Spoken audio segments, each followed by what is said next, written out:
All right, let's continue our consideration of Jesus' healing of the man at the pool of Bethesda.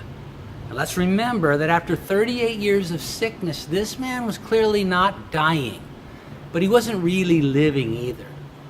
So Jesus entered the scene of his brokenness and in the form of a simple question offered him the opportunity to be restored to his intended state. Then in John 5 verse 8, the Lord gave him 3 steps to wholeness.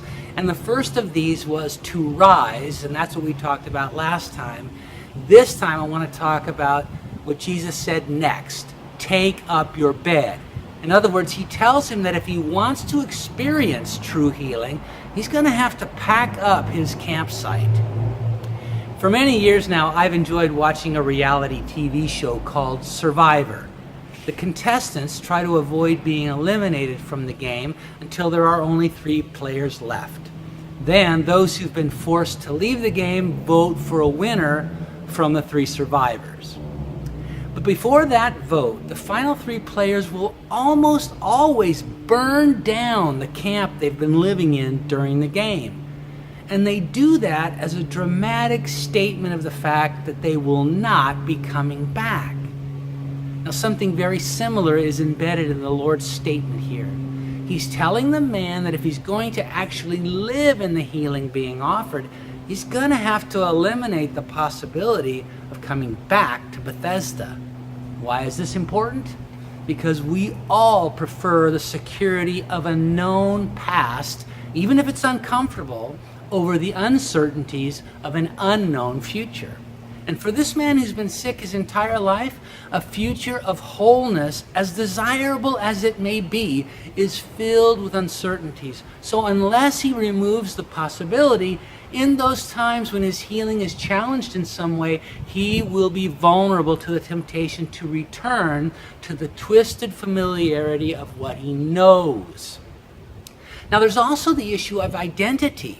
I think it's clear by the way this man talks to Jesus that he had come to see himself through the lens of his unhealth and had begun to define himself by it. You know, there's a huge difference between someone thinking of themselves as a person who has a struggle with alcohol and as someone who is an alcoholic. And the devil has a lot of expertise for exploiting our issues and convincing us to label ourselves by them. And that makes us less available to healing. In a sense, Jesus is telling him that as long as he has a sick bed to go back to, he will be vulnerable to the temptation to think of himself as sick instead of as a man who had an illness but is now whole.